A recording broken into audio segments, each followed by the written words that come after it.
Bismillahirrahmanirrahim. Assalamualaikum warahmatullahi wabarakatuh. Ketemu lagi dengan Cak Sugeng. Apa kabar?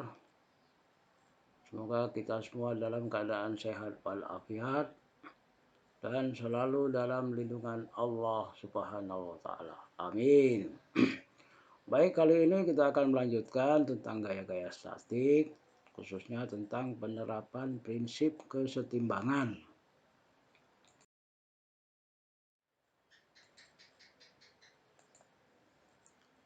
Oke, penerapan kesetimbangan yang pertama adalah tentang dua gaya yang tidak sejajar dalam keadaan setimbang.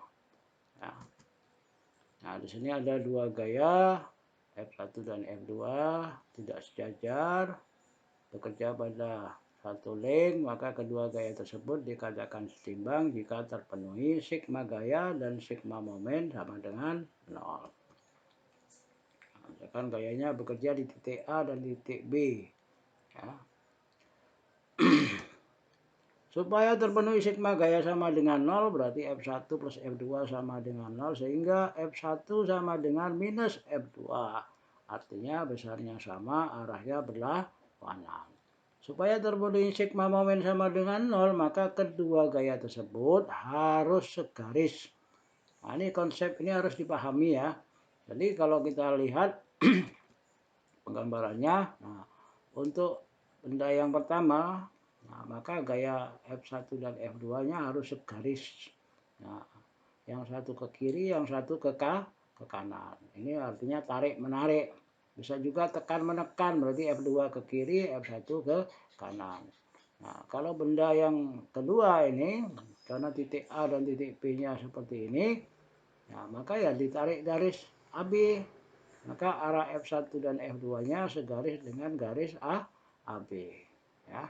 Jadi kesimpulannya, dua gaya tidak sejajar setimbang, syaratnya adalah segaris, besarnya sama, dan berlawanan arah.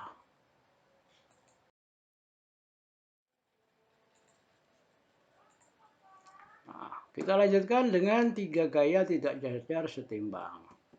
Nah, misalkan ada tiga buah gaya bekerja pada sebuah benda.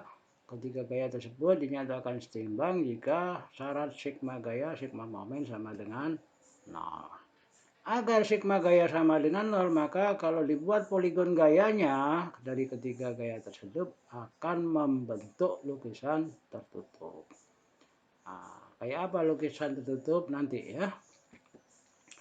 Nah, agar sigma momen sama dengan 0, maka ketiga gaya harus berpotongan di satu titik. Nah, dua konsep ini harus dipahami dan diingat. Ya, khusus tiga gaya tidak sejajar setimbang. Baik, langsung contohnya. Nah, di sini ada tiga gaya, F1, 2, F3. F1 besar dan arahnya sudah diketahui, F2 dan F3 hanya diketahui arah lintasannya. Nah, di sini diminta tentukan harga F2 dan F3 agar sistem setimbang. Ya. Kalau setimbang tadi syaratnya sigma gaya sama dengan 0. Dianalisa besar dan arahnya, ternyata di sini ada dua besaran yang belum tahu, yaitu besar F2 dan F3. Berarti ini dinamakan ada dua anu. Ya. Maka ini bisa diselesaikan atau bisa digambarkan poligonnya dan didapat harga F2 dan F3. Seperti biasa untuk membuat poligon, maka ditentukan skalanya dulu supaya didapat panjang F1. Nah, maka kita gambarkan dulu poligonnya, yaitu gaya yang sudah diketahui harganya, F1, kemudian F2 ditarik dari ujung F1. Ya, arahnya sama dengan di soal. Kemudian dari titik O ditarik F3. Sehingga terjadilah perpotongan antara F2 dan F3. Nah, sesuai persamaan F1 plus F2, maka F2 harus ke bawah. Plus F3, maka F3 harus juga ke bawah. Nah, maka inilah yang dinamakan lukisan tertutup. Yaitu dari titik O kembali ke titik O kembali lagi. Ya, sehingga dari poligon didapatlah harga F2 dan F3.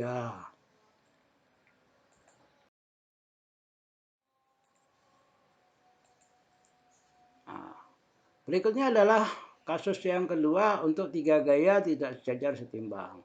Di sini ada 3 gaya yang bekerja pada satu benda atau length AB ACB, ya, batang ACB yang jaraknya AB 60, AC-nya 20 cm. Gaya F1 diketahui harganya, F2 hanya diketahui arahnya, dan F3 belum diketahui besar dan arahnya. Maka di sini diminta tentukan harga F2 dan F3 agar sistem setimbang.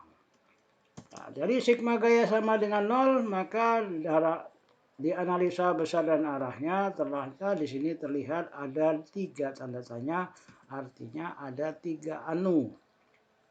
Maka hal ini harus dicari arah F3-nya supaya bisa diselesaikan. Karena lebih dari 2 anu tidak bisa digambarkan.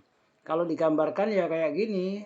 Ini F1-nya, ini F2-nya, nah F3-nya nggak bisa kita gambar. Ya. Nah, gimana cara mencari arah F3? Nah, pertama kita gambarkan dulu soalnya sesuai dengan data yang diketahui. Ya. Nah, kemudian karena dari sigma gaya sama dengan 0 tidak diselesaikan atau tidak bisa diselesaikan, maka kita minta bantuan sigma momen sama dengan 0. Di mana ketentuannya tadi bahwa ketiga gaya harus berpotongan di satu titik. Maka langkah selanjutnya kita mencari arah F3 dengan mencari titik perpotongan. Caranya gimana? Dengan diperpanjang 2 gaya yang sudah diketahui arahnya, yaitu F1 dan F2, diperpanjang sehingga berpotongan di titik N. Bagi titik N ini titik perpotongan dari ketiga gaya tersebut. Nah, ya, contohnya ini F2 melewati titik C juga melewati titik N, berarti F3 juga harus melewati titik A dan melewati titik N. Maka tarik garis AN, maka AN itulah arah F3. Dengan didapatkannya arah F3, maka di sini tinggal 2. Sehingga poligonnya bisa dibuat dengan menentukan skala gayanya dulu, sehingga didapat panjang F1, dan kita mulai menggambar F1 dulu, kemudian tarik F2 dari ujung F1, dan tarik F3 dari titik O, sehingga terjadilah perpotongan.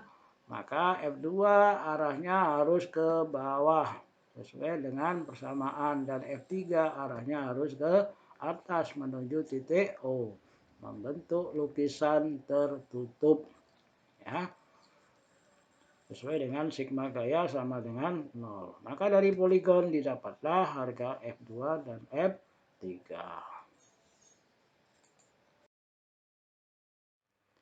Baik, terima kasih atas perhatiannya. Semoga bisa dipahami. Tetap semangat dan jaga kesehatan. Salam sehat dari Cak Sugeng. Assalamualaikum warahmatullahi wabarakatuh.